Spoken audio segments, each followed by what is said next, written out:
Irán buscó otro camino y encontró un proveedor dispuesto a colaborar con ellos, el director del programa de enriquecimiento de uranio de Pakistán. Los iraníes pensaron, si Israel y otros países tienen una central nuclear, ¿por qué Irán no? Entonces Ahmadinejad inició el proceso de enriquecimiento de uranio y el reloj nuclear comenzó a correr de nuevo muy rápidamente. America is determined to prevent Iran from getting a nuclear weapon, and I will take no options off the table to achieve that goal. A nuclear-armed Iran must be stopped. ما سلاح اتمی نداریم، سلاح اتمی هم نخواهیم ساخت، اما در مقابل تهاجم دشمنان در همون سطحی که دشمن حمله کند به اونا حمله خواهیم کرد. Irán nuclear. 40 años de disputas. En los años 50, los Estados Unidos lanzaron su programa Átomos para la Paz. El programa alentó a países de todo el mundo a entrar en la era nuclear. En 1967 llegó al Centro de Investigaciones Nucleares de Teherán un reactor de agua ligera destinado a la investigación. Irán firmó el Tratado de No Proliferación Nuclear, comprometiéndose a no desarrollar armas nucleares y rendir cuentas ante el Organismo Internacional de Energía Atómica.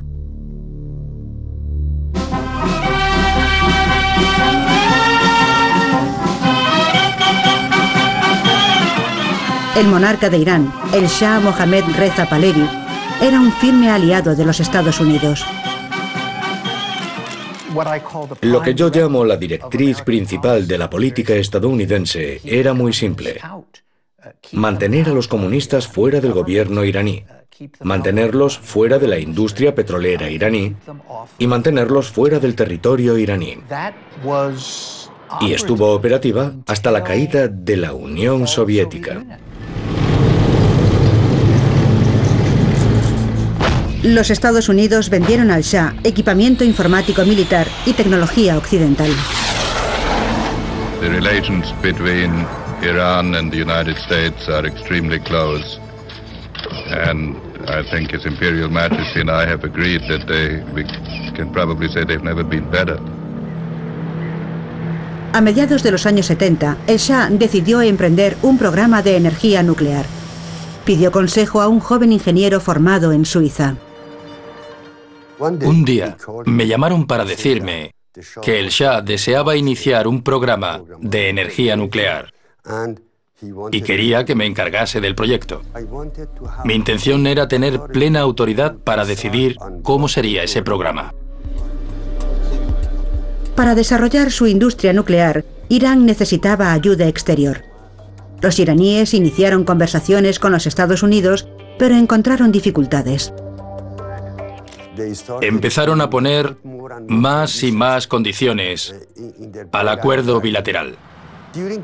Negociamos con los estadounidenses durante algún tiempo, pero nunca llegamos a un acuerdo.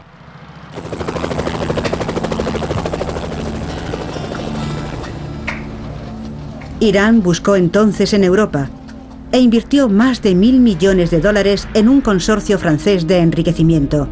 A continuación, hicieron un primer encargo a la empresa alemana Siemens, 2 centrales nucleares que se construirían en Bushehr, en el sur de Irán.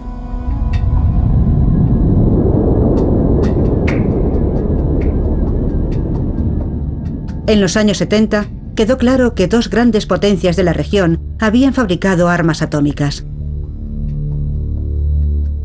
Tanto Israel como la India consiguieron la bomba en secreto.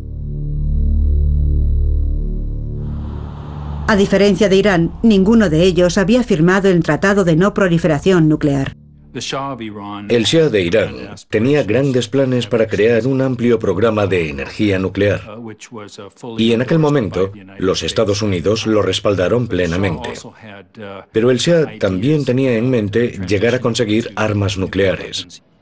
Los Estados Unidos impidieron al Irán del Shah tener acceso a tecnologías de reprocesamiento de plutonio que habrían abierto el camino hacia las armas nucleares.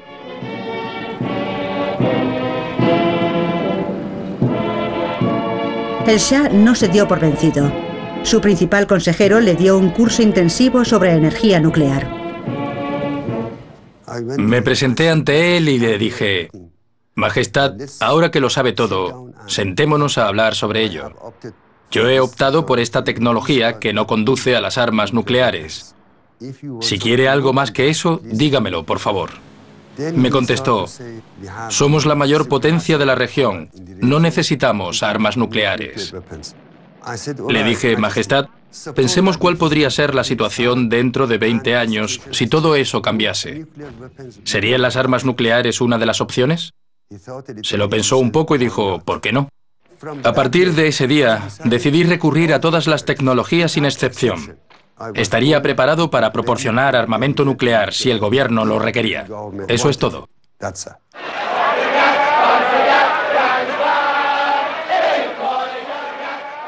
La revolución iraní de 1979 detuvo el trabajo de Etemad.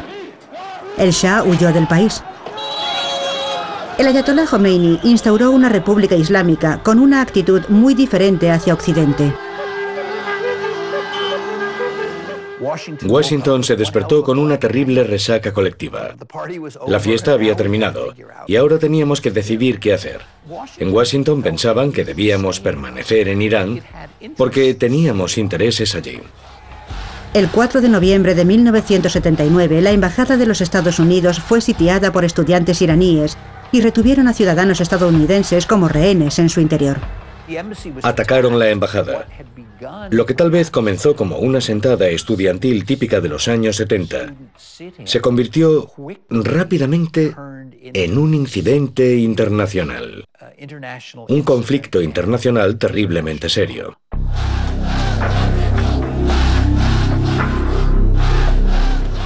John Limber y sus compatriotas fueron mantenidos como rehenes durante 444 días. Cuando fueron liberados, las relaciones diplomáticas entre los Estados Unidos e Irán se habían roto. Para los estadounidenses fue una experiencia realmente humillante. Los diplomáticos estadounidenses retenidos como rehenes en Teherán aparecían cada noche en sus televisores.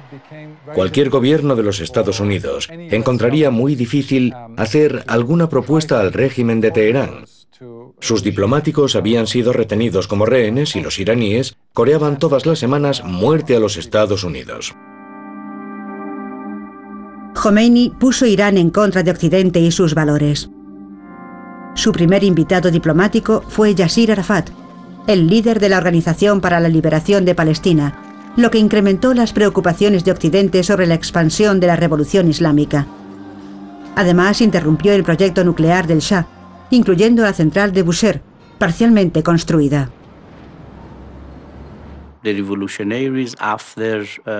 Después de la revolución, decidieron interrumpir todos los proyectos nucleares y militares del Shah.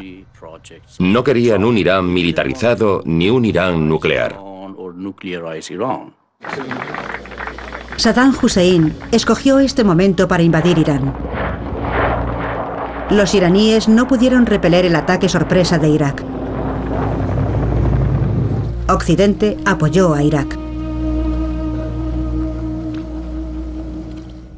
Sin duda alguna, después de la crisis de los rehenes y su regreso, se produjo una ruptura total de las relaciones entre los Estados Unidos e Irán. Durante ese tiempo había crecido la preocupación sobre Irán, su radicalismo e incluso la forma en que el régimen trataba a su propio pueblo. Todo ello hizo que los estadounidenses se creasen una imagen muy negativa de Irán, que radicalizó aún más la situación. A muchos les preocupaba seriamente, sobre todo en la administración Reagan, que Irán pudiese mostrarse cada vez más hostil y optar por el expansionismo.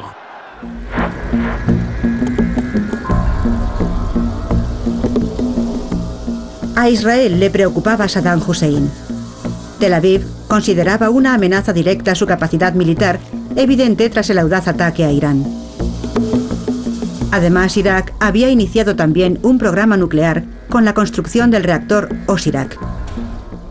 La principal preocupación era que Saddam Hussein, que había llamado a la destrucción y aniquilación del Estado de Israel, consiguiese una bomba nuclear. Esa era la preocupación estratégica. Sabíamos que nuestra misión se ejecutaría antes de que el reactor nuclear estuviese en funcionamiento.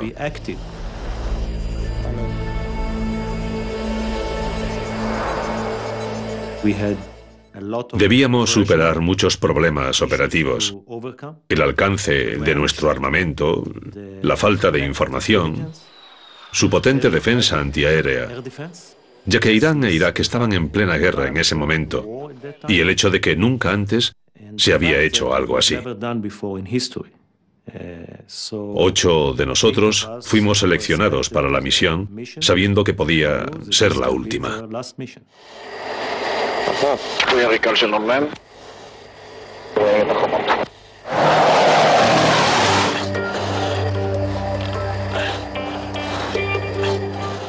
En 1981, los aviones de combate israelíes F-16 atacaron con éxito el reactor Osirak. El ejército de Saddam no sufrió ningún daño. Los israelíes, especialmente después de que Saddam invadiese Irán, no querían que los iraníes perdiesen esa guerra. Si Irán perdía la guerra, Irak se convertiría en una potencia militar tremendamente poderosa en la región. Por eso Israel hizo cuanto pudo para ayudar a los iraníes a mantener sus defensas. A los israelíes les preocupaba la falta de comunicación entre Irán y los Estados Unidos. Recuerdo varias reuniones en Tel Aviv con el ministro de Defensa Robin. Intenté reunirme con él al menos una vez a la semana mientras estuve allí. A solas, en privado. Siempre me comentaba su profunda preocupación por no encontrar una forma de comunicarse con los iraníes. Los iraníes cerraron un acuerdo secreto con el presidente Reagan por mediación de Israel. Los Estados Unidos venderían armas a Irán y, a cambio, Irán ayudaría a liberar a los estadounidenses retenidos como rehenes en el Líbano. Los Estados Unidos utilizaron el dinero iraní para apoyar una rebelión en Nicaragua. Pero todo salió mal. Los iraníes consideraron que no habían conseguido las armas que pensaban obtener. Las armas les parecían anticuadas y obsoletas, y los estadounidenses no recuperaron a los rehenes. En definitiva, no hubo ninguna mejora, ningún cambio en sus relaciones. Ronald Reagan estuvo a punto de perder el cargo. Ambas partes se sintieron engañadas. Creo que el escándalo Irán-Contra ha dejado una profunda huella en la mentalidad estadounidense.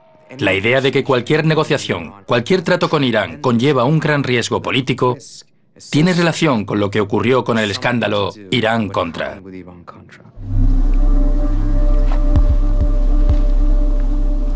Irak atacó Irán con armas químicas, utilizando más de 1.800 toneladas de gas mostaza.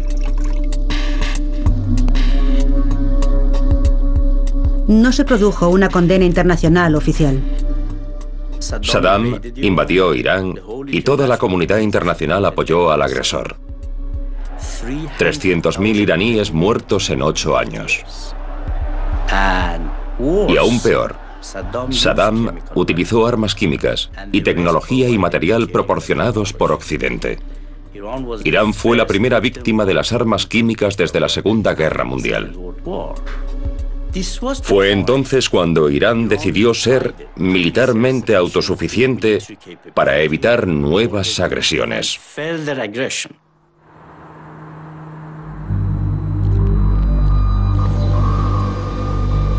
Después de la guerra, Irán puso de nuevo en marcha su industria nuclear.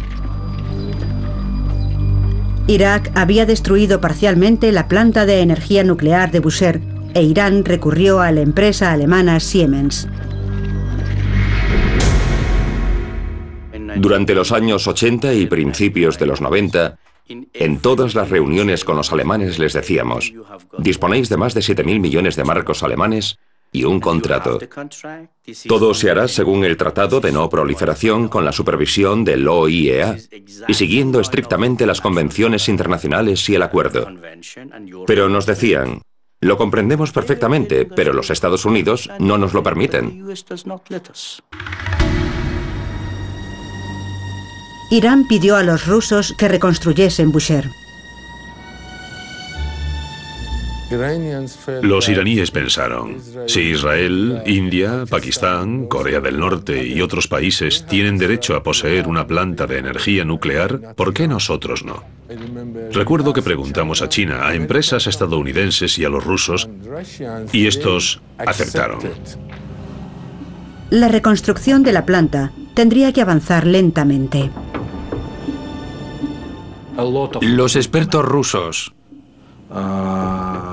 tuvieron que descartar gran parte del equipo. Tardaron casi 3 años en hacerlo. Hubo que construir instalaciones adicionales. Por ejemplo, el generador de vapor que se había utilizado en el proyecto alemán era bastante diferente al del proyecto ruso.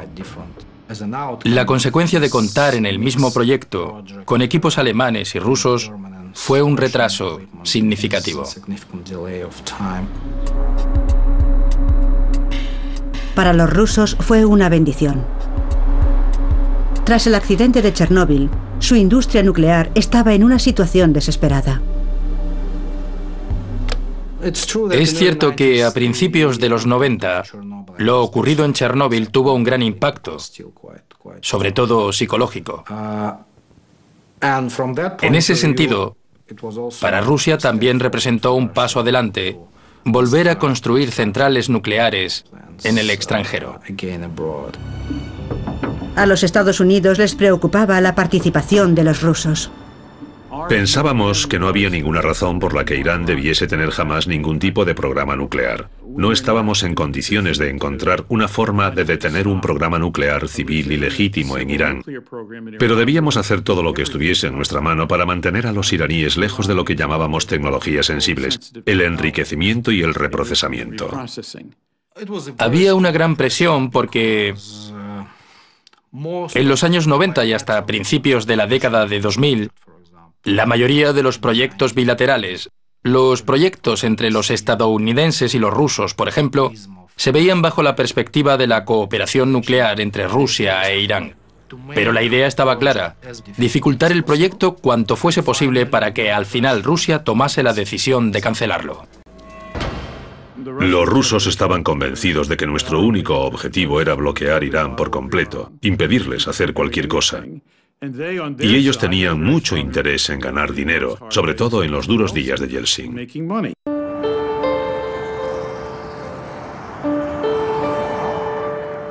Los israelíes también estaban preocupados. El primer ministro israelí, Barak, actual ministro de Defensa, voló a Moscú para hablar con el presidente Yeltsin. Durante esas reuniones, Barak instó a los rusos a no ayudar a los iraníes a construir la central de Bushehr. Les preocupaba que la pudiesen utilizar para fabricar armamento nuclear. Tanto Yeltsin como su primer ministro les dieron la misma respuesta. Necesitamos dinero. Los iraníes nos van a pagar 4.000 millones de dólares. Dijeron, primer ministro Barak, si encuentra otra forma de proporcionarnos 4.000 millones de dólares, dejaremos de ayudar a los iraníes.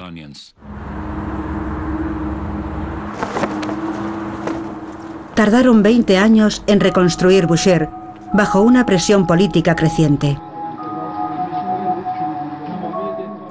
En el marco de esa cooperación, el ministro ruso de Energía Atómica tenía planes para Irán que iban mucho más allá de la central de Bushehr. Investigaciones sobre el uranio, formación de especialistas, un reactor de investigación, enriquecimiento por centrifugación. Tengo entendido que algunos de esos proyectos, como el de enriquecimiento, fueron cancelados desde la cúpula del poder político por el presidente Yeltsin. Tanto Occidente como Israel intentaban limitar la colaboración rusa y los iraníes buscaron ayuda en otra parte.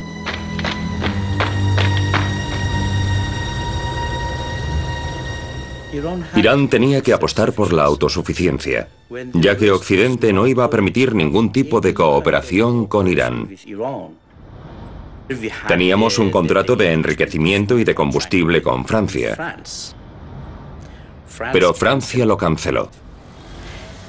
Si el contrato con París hubiese seguido vigente, Irán no habría tenido la menor intención de desarrollar el enriquecimiento en su propio país. Fueron los franceses quienes incumplieron el contrato. Y eso obligó a Irán a optar por el enriquecimiento en su territorio. Esa fue la razón por la que Irán decidió iniciar procesos científicos de enriquecimiento. Fue muy evidente. Irán buscó otro camino. Recurrió al mercado negro y encontraron al jefe del programa de enriquecimiento de uranio de Pakistán, Abdul Qadir Khan, que estaba dispuesto a ser su proveedor. Abdul Qadir Khan se había convertido en un experto en el enriquecimiento de uranio en Europa y había jugado un papel crucial en el desarrollo de la bomba atómica de Pakistán fuera del Tratado de No Proliferación.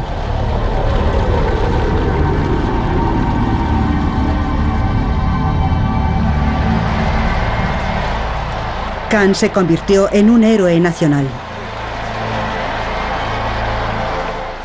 Khan y sus socios se reunieron con altos cargos de la Guardia Revolucionaria iraní entre el 85 y el 87. Aceptaron proporcionarles un equipo inicial para el enriquecimiento de uranio, unas pocas docenas de centrifugadoras de primera generación, planos. Los iraníes fueron tendiendo gradualmente hacia el enriquecimiento de uranio, los reactores de agua pesada, y la única causa fue la percepción que Occidente tenía de Irán. No debía hacerse público porque Occidente lo habría impedido de inmediato. Entre 1995 y 2003, Irán hizo algo de lo que no informó al OIEA.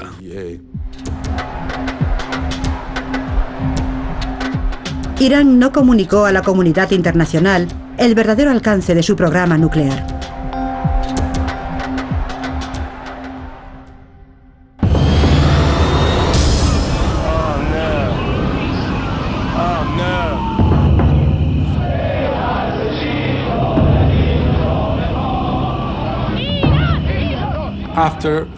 Después del 11 de septiembre, Irán fue el único país de Oriente Medio cuya población apoyó públicamente a los Estados Unidos.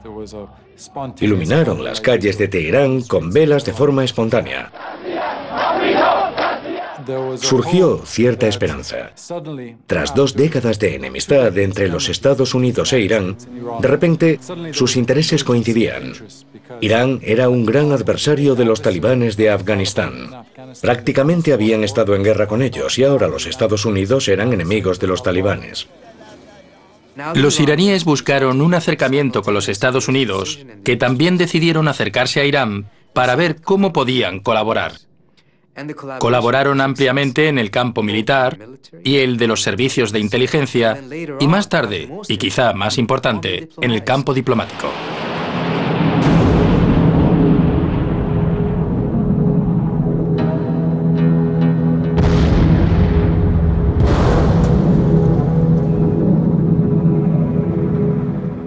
El gobierno talibán fue derrotado y se celebró una conferencia internacional para decidir el futuro de Afganistán. Los Estados Unidos e Irán coordinaron juntos la conferencia de Bonn del 10 de diciembre de 2001, en la que se decidió un nuevo orden político para el gobierno afgano. Los iraníes estaban exultantes, habían demostrado su utilidad estratégica y que podían colaborar con los Estados Unidos. 6 semanas más tarde, George Bush, hijo, pronunció su primer discurso sobre el estado de la nación. Iran aggressively pursues these weapons and exports terror, while an unelected few repress the Iranian people's hope for freedom. States like these and their terrorist allies constitute an axis of evil arming to threaten the peace of the world by seeking weapons of mass destruction. En Teherán quedaron conmocionados. Esa era la respuesta inmediata a la colaboración, a la fructífera colaboración entre los Estados Unidos e Irán en Afganistán. Los Estados Unidos modificaron parte de su comportamiento táctico, no su estrategia. La estrategia de los Estados Unidos se basaba, y se sigue basando, en un cambio de régimen. No lo dicen oficialmente, pero esa es su estrategia.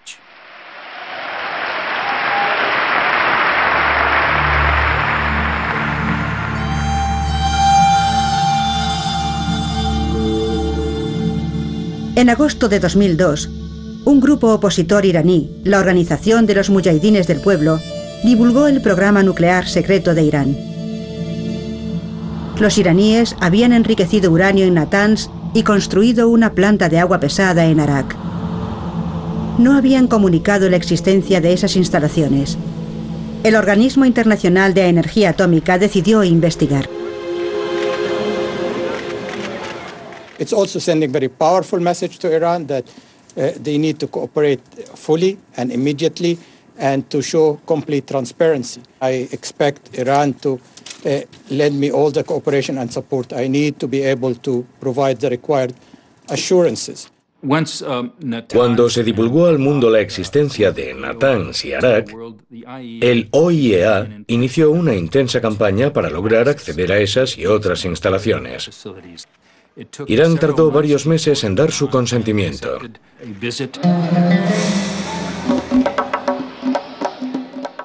Durante nuestra primera misión en Irán, pedimos ver los talleres de la compañía eléctrica Cayale, que eran la base de la etapa inicial de investigación y desarrollo del proceso de centrifugación iraní. Lo discutieron durante bastante tiempo y una mañana nos dijeron, ya podemos ir. Poco después de salir del hotel me pareció que no íbamos en la dirección correcta. Nos llevaron a la central de la compañía eléctrica Cayale, no a los talleres que queríamos ver. Cuando protestamos nos dijeron, se trata de una empresa privada, no tenemos autoridad para llevarlos a los talleres. Lo sentimos. Un par de semanas después nos enteramos de que en realidad aquella empresa privada era propiedad de la Agencia Iraní de Energía Atómica. Al final, permitieron a nuestra gente ir a la compañía eléctrica Cayale. Lo habían pintado todo. Probablemente les preocupaba que encontrásemos partículas de uranio en las muestras ambientales que tomásemos. Y lo pintaron todo. Habían eliminado todo rastro del proceso de enriquecimiento. O eso creían. Pero los inspectores eran bastante astutos. Tomaron muestras de los lados de un inodoro o un sumidero y encontraron pruebas de que allí se había realizado el proceso de enriquecimiento. La mentira de Irán quedó así al descubierto. La administración Bush quería llevar a Irán ante el Consejo de Seguridad de la ONU.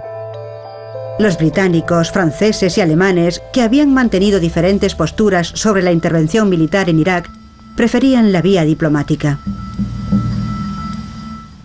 Joschka Fischer, Dominique de Villepin y yo mismo les enviamos formalmente una carta que decía: queremos abrir un proceso con ustedes para resolver estos problemas. El resultado fue una tensa negociación en Teherán a finales de octubre de 2003. La conclusión de esa reunión fue el compromiso de los iraníes de firmar y aplicar un protocolo adicional al Tratado de No Proliferación. Era muy importante porque otorgaba al OIEA poderes de divulgación e inspección mucho mayores que los incluidos en los documentos básicos. Y los iraníes aceptaron suspender el enriquecimiento de uranio. Aceptamos suspenderlo. Aceptamos la aplicación del protocolo adicional, la aplicación del acuerdo complementario y el acceso del OIEA incluso a las instalaciones militares.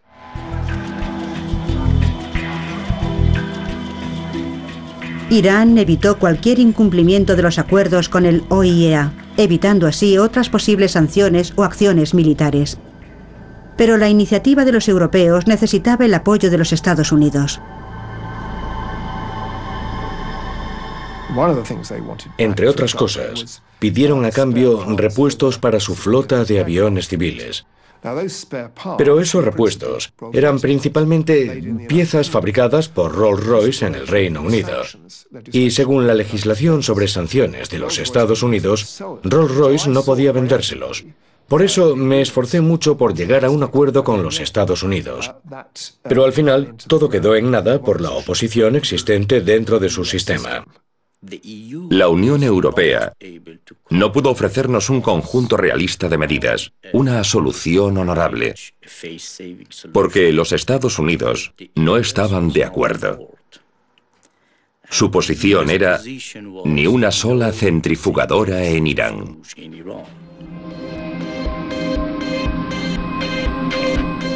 Finalmente, los Estados Unidos decidieron participar en los intentos de negociación con Irán. El presidente Bush y la secretaria de Estado Rice coincidieron en que los Estados Unidos apoyarían por primera vez los intentos de negociación de la Unión Europea. Cuando llegué como subsecretario de Estado, justo un día después de tomar posesión del cargo, Condi Rice me dijo: «Serás nuestro hombre en Irán». Le contesté: «Condi, no soy un experto en Irán». Y me dijo: «Serás nuestro hombre en Irán porque conoces a los europeos». Bush no era un experto en Irán y decidió buscar ayuda. No teníamos absolutamente ningún recurso que nos permitiese conocer lo que ocurría en Irán. No habíamos hablado con ellos en profundidad sobre ningún tema desde 1980. 32 años después, en 2012, es el único país del mundo del que podemos decir algo así. No existe una comunidad empresarial estadounidense, ninguna agencia de noticias estadounidense. Es el país del mundo del que estamos más alejados.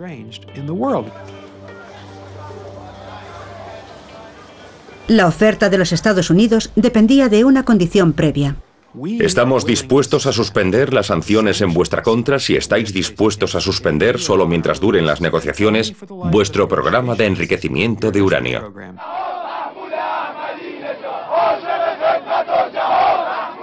Mientras tanto, Irán había elegido un nuevo presidente, Mahmoud Ahmadinejad.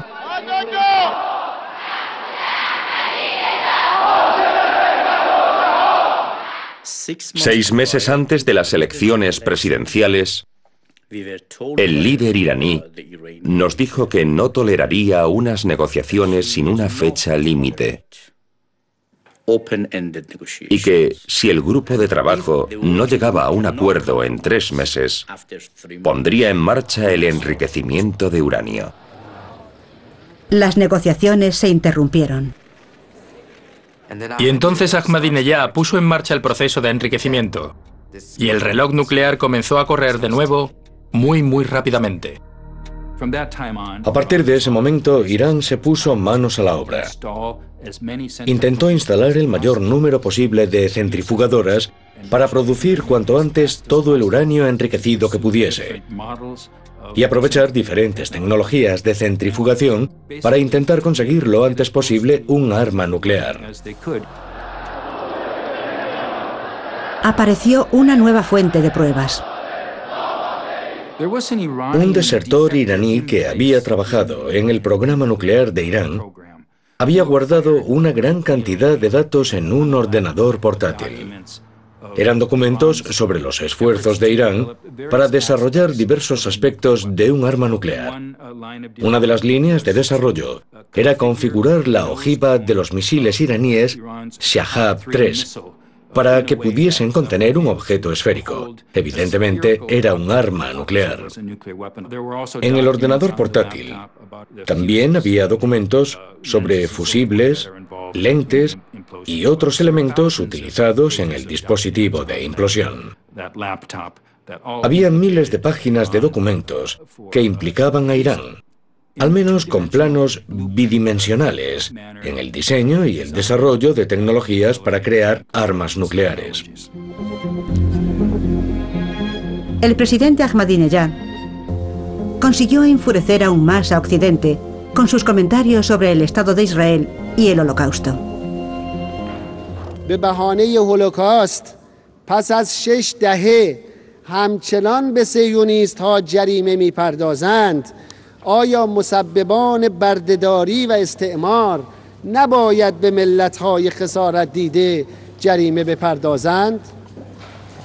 اگر خسارت Ahmadinejad adoptó una postura muy extrema y, en cierto sentido, despertó muchos miedos en el mundo, porque pidió la destrucción del Estado de Israel, negó el Holocausto y, al unir ambas cosas, básicamente infundió a todos una sensación de peligro.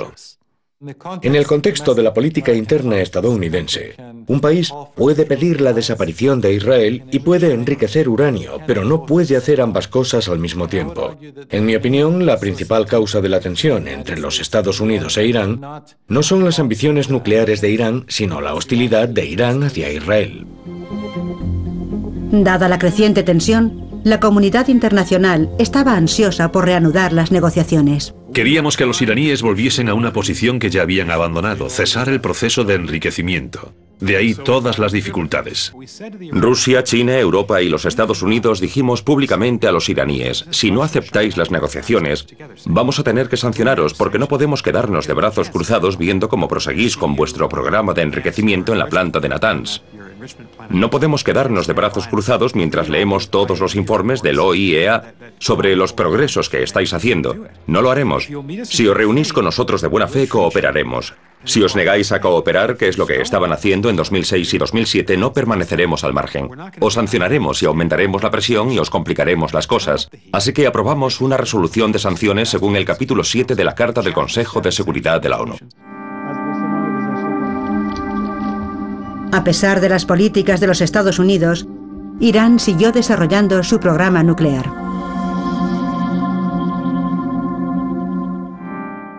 Su programa nuclear, que probablemente contaba con menos de 50 centrifugadoras cuando Bush llegó al poder, contaba entonces con 8.000 centrifugadoras.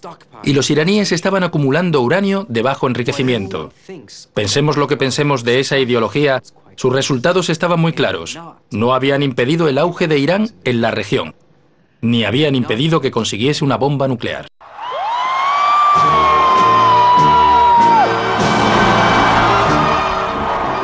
I, Barack Hussein Obama, do solemnly swear to preserve, protect, and defend the Constitution of the United States. So help you God? So help me God. Congratulations, Mr. President. La llegada de Obama coincide con el fin de ciertos tabúes entre los círculos políticos de Washington. De repente se hablaba más sobre la necesidad de negociar con Irán. Y 12 minutos y medio después de jurar su cargo, Obama se dirigió a Irán. To the Muslim world, we seek a new way forward, based on mutual interest and mutual respect. To those who cling to power through corruption and deceit and the silencing of dissent, know that you are on the wrong side of history, but that we will extend a hand if you are willing to unclench your fist. Creo que Obama fue muy claro en sus declaraciones públicas. Comprendió el asunto. La experiencia de todos y la prioridad asignada a ese asunto le hizo comprender que era extremadamente importante. Recibí una llamada preguntándome si estaba dispuesto a entrar de nuevo en servicio. La idea era modificar las relaciones, pasar de 30 años sin resultados a algo que favoreciese más los intereses de los Estados Unidos. Obama sorprendió a los iraníes ofreciendo conversaciones sin condiciones previas. 30 años de desconfianza, 30 años de sospechas, 30 años de hostilidad, 30 años de intercambio de consignas e insultos. Tienen consecuencias. Cuando alguien dice, ahora queremos tener una relación diferente basada en el respeto mutuo, la primera reacción es, ¿por qué? La expectativa de un cambio drástico en la política de los Estados Unidos, particularmente en su política exterior sobre la región y con relación a Irán, no llegó a realizarse. Las palabras no se convirtieron en acciones.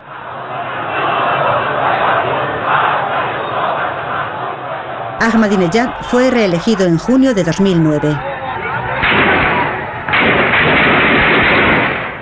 Las calles de Teherán se llenaron de manifestantes que cuestionaban la legitimidad de los resultados.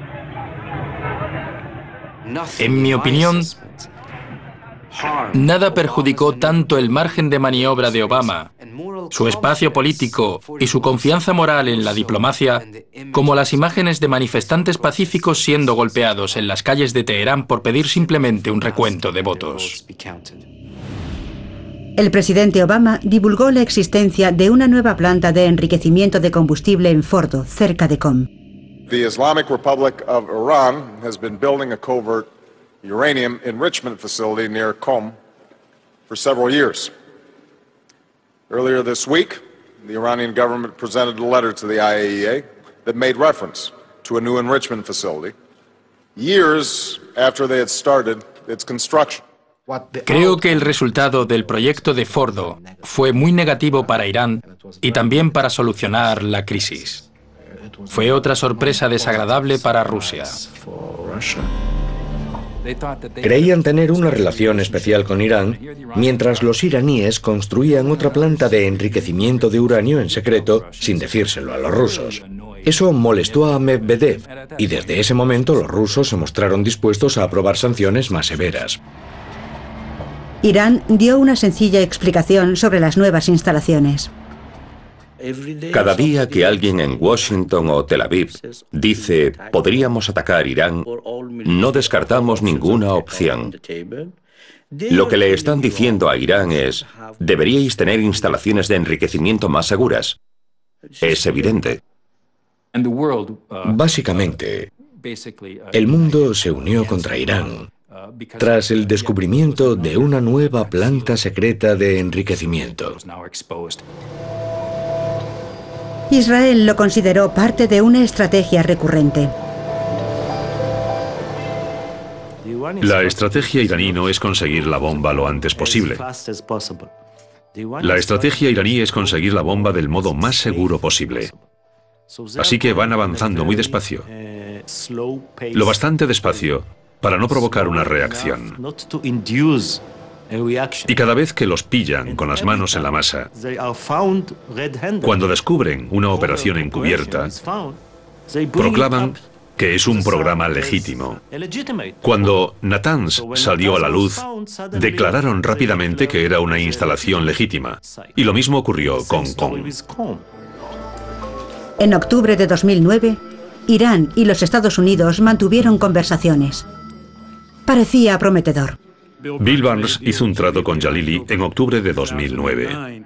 Nos entregarían una parte significativa de su uranio de bajo enriquecimiento a cambio de un suministro de barras de combustible para el reactor de investigación de Teherán, el reactor médico de isótopos. Cuando Jalili regresó a Irán, el gobierno iraní lo machacó.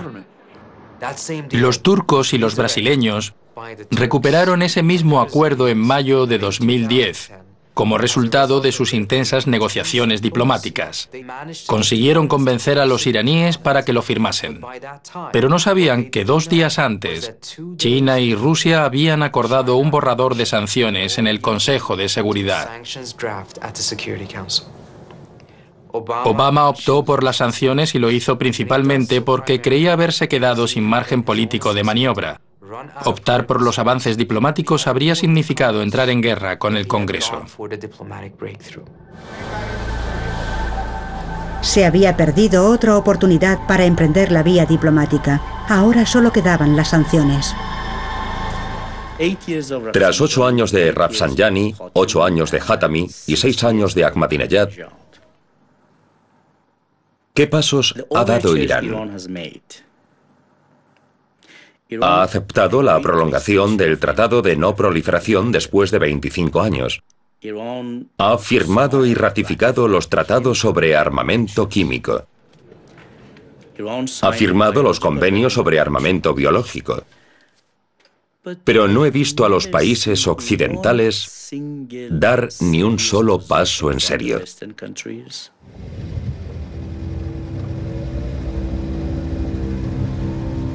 En 2011 surgió una nueva táctica. La central de Natanz sufrió un ataque informático que inutilizó casi 1000 centrifugadoras.